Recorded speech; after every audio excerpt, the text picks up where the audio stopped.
Dans cette émission, Bernard de Montréal, Boulevard M, est invité à parler de l'importance et de l'impact de la carrière dans nos vies. Il explique que pour l'homme, le travail est souvent un karma, une expérience accumulative de l'âme à travers l'utilisation de ses talents. Cependant, le travail n'est pas toujours une source créative de conscience, mais plutôt une manipulation mécanique du talent. Le monde et la société nous poussent à travailler pour survivre, ce qui génère du stress et ne permet pas toujours une réelle expression créative. L'être humain devrait travailler de manière créative, mais cela nécessite une transformation profonde de son être. Il souligne également que le talent n'est qu'une facette de la conscience créatrice et que vivre au niveau de l'esprit peut permettre une réalisation bien plus grande de son talent. Ainsi, il est possible de se réaliser à différents niveaux en fonction de sa conscience et de son essence. Dans cette entrevue, l'interlocuteur explique que bien qu'il soit ingénieur de formation, il a découvert une autre facette de sa créativité qui l'a fait fonctionner d'une autre manière. Selon lui, vivre au niveau du talent implique une expérience d'âme où le travail mène l'individu plutôt que l'inverse. Il mentionne également que les contraintes et normes imposées par la société peuvent empêcher certains talents, comme les architectes, d'exprimer pleinement leur créativité. Il souligne que la créativité et le talent se rencontrent, mais que lorsque la créativité est vécue sur le plan de l'esprit, elle ne peut être limitée par des contraintes extérieures. Il explique que les personnes talentueuses qui s'engagent socialement le font souvent par nécessité pour subvenir à leurs besoins, ce qui peut entraîner des contraintes. Finalement, il évoque la différence entre la créativité telle qu'il l'a définie et celle définie par les intellectuels de l'Université de Montréal.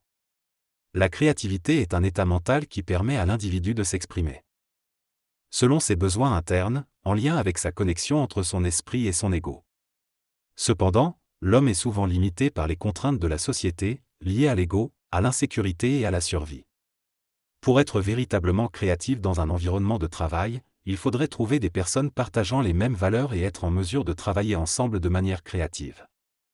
Il est difficile d'être créatif dans notre société actuelle en raison de ces contraintes.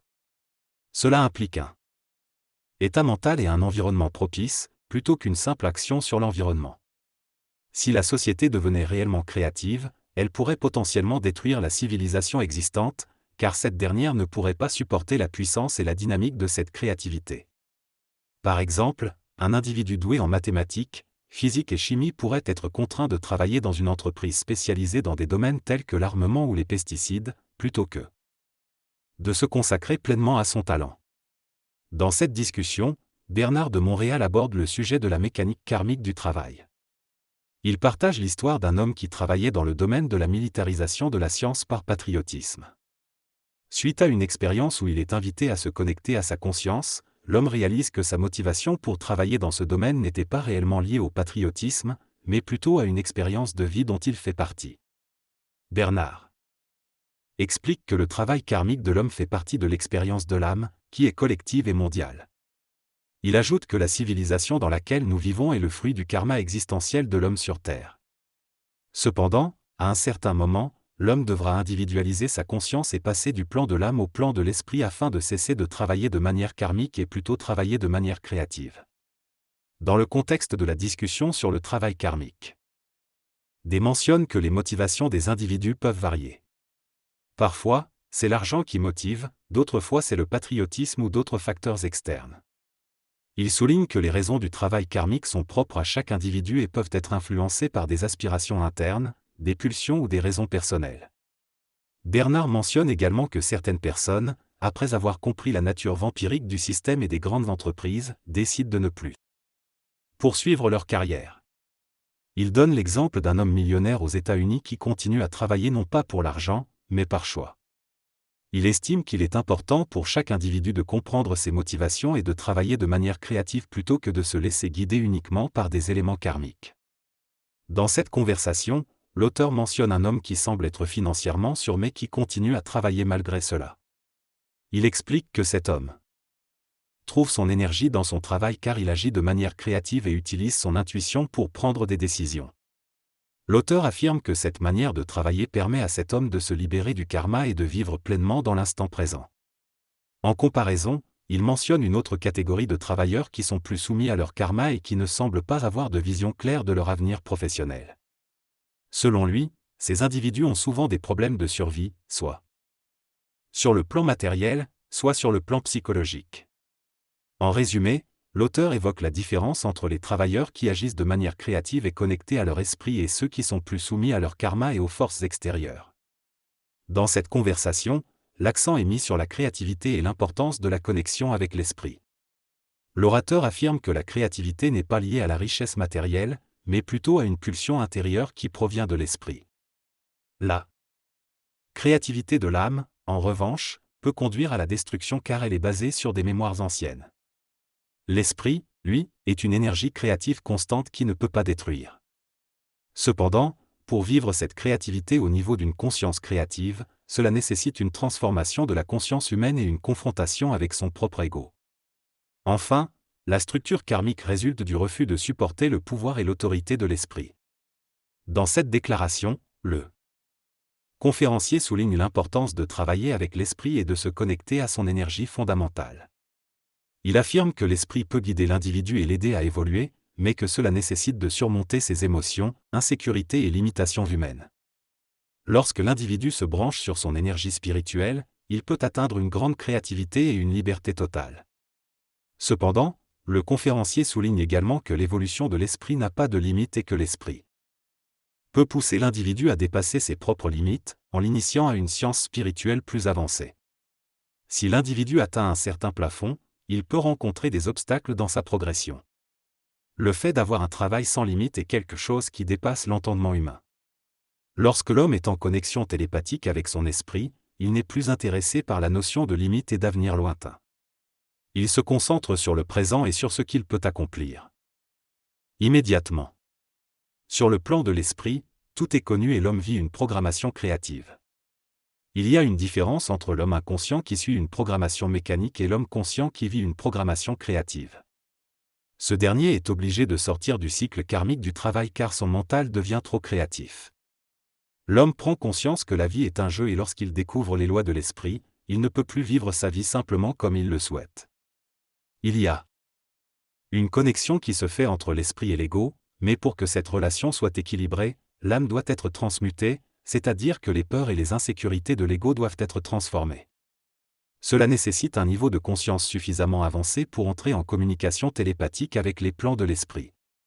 Le statut universel est une prise de conscience mentale qui permet à l'individu de vivre cette communication télépathique avec le plan mental. Cela signifie qu'il peut participer à l'évolution de la conscience humaine dans différents domaines, comme la science ou la psychologie. Il y a des individus qui ont des âmes très évoluées mais qui ont besoin de faire cette connexion pour accéder au statut universel.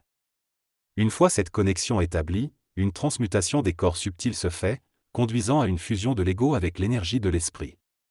Cela permet à l'individu d'accéder à une intelligence de plus en plus créative. Cependant, tant que l'ego n'a pas vécu cette transmutation, il reste dans l'involution. Finalement, l'avenir et le mouvement de l'esprit ne sont pas les préoccupations de l'ego, mais cela ne signifie pas qu'il ne faille pas se préoccuper du statut universel car cela a une importance dans le parcours de l'individu.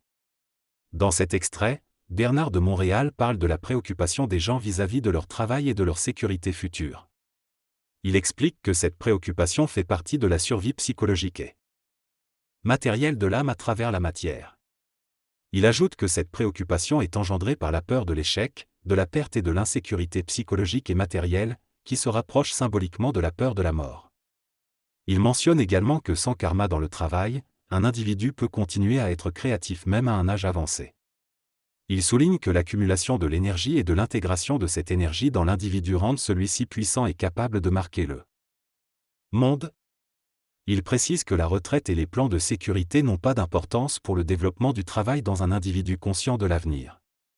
En effet, il affirme qu'un individu conscient ne peut pas accumuler de l'argent car son esprit est trop créatif pour le laisser dormir à la banque. Cependant, il souligne que cela peut être nécessaire pour les individus inconscients. Lors d'une entrevue, Bernard de Montréal discute de l'esprit et de l'ego. Il affirme que l'esprit, étant intelligent, ne fonctionne pas en se basant sur le passé, mais cherche en continu de nouvelles voies et façons d'évoluer. Il souligne que lorsque l'homme entre en contact avec le plan mental, l'ego en prend un coup. L'ego peut sembler folie, mais avec le temps, on s'habitue et on peut dealer avec cela. Pour l'esprit, le succès est un besoin de l'ego, une illusion nécessaire, mais lorsqu'on se conscientise, il est remplacé par une créativité intégrale. L'individu n'a plus besoin de symboles de succès, comme une montre en or, et devient constamment créatif. L'homme conscient n'a plus de motivation, mais de la puissance pour créer.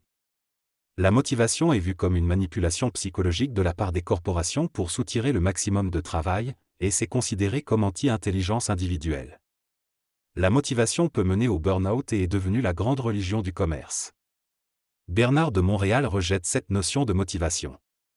La motivation est un aspect important dans le travail, mais elle diffère entre l'évolution et l'involution de l'homme. Un homme évolué ne peut pas être motivé de la même manière qu'un homme en pleine expansion de son potentiel créatif. L'homme conscient n'a pas besoin des idées de succès des autres pour se motiver, il est déjà connecté à sa source intérieure. Il est difficile pour un individu conscient de travailler dans une entreprise basée sur l'involution. Les entreprises actuelles peuvent empêcher l'éveil de la conscience chez les individus. La conscience est une affaire personnelle, une connexion entre soi et son esprit. Si un individu est destiné à devenir conscient, il le deviendra, mais cela ne peut se faire dans un contexte social. La créativité et la conscience peuvent émerger n'importe où, et pas seulement en dehors de l'entreprise. L'individu peut choisir de se retirer de l'entreprise pour se donner la chance de développer sa créativité, mais cela dépend de son plan de vie. Certaines personnes peuvent continuer à étudier et obtenir des diplômes tout en évoluant spirituellement, alors que d'autres peuvent choisir de changer complètement de carrière. La valeur accordée aux études et aux diplômes dépend de l'attribution psychologique et psychique du pouvoir de l'âme à travers l'ego. Cependant, les personnes conscientes ne donnent plus d'importance à ces valeurs car elles ont été neutralisées par le contact avec leur source intérieure. Le contact avec l'esprit détruit le pouvoir magnétique de l'âme sur le mental humain. Z ne peut plus voir la vie de la même manière qu'avant. Son mental a été transformé et sa façon de penser et de voir les choses a changé. De plus, lorsqu'il y a communication télépathique, la différence est encore plus grande, car les esprits ne parlent pas comme nous et ne perçoivent pas les choses de la même manière. Ils ont toujours raison et peuvent prédire l'avenir avec précision. La vie est très ésotérique et quand il s'agit de notre propre vie, les esprits nous mettent rapidement les choses sur la table. L'esprit peut nous pousser à faire des études de la même manière qu'il peut nous pousser à acheter une voiture. La valeur accordée à une réalisation est totalement dissoute dans la façon dont ils parlent. Ils évoluent dans des mondes parallèles et leur conception de l'univers est très différente de la nôtre. La pensée ne provient pas seulement de la matière physique ou chimique de notre cerveau, c'est une onde qui vient des plans surnaturels. Un jour. Et pourra développer des technologies permettant de communiquer avec les morts et cela sera considéré comme normal. Mais pour le moment, nous en sommes toujours à la science mécanique et non à la technologie matérielle.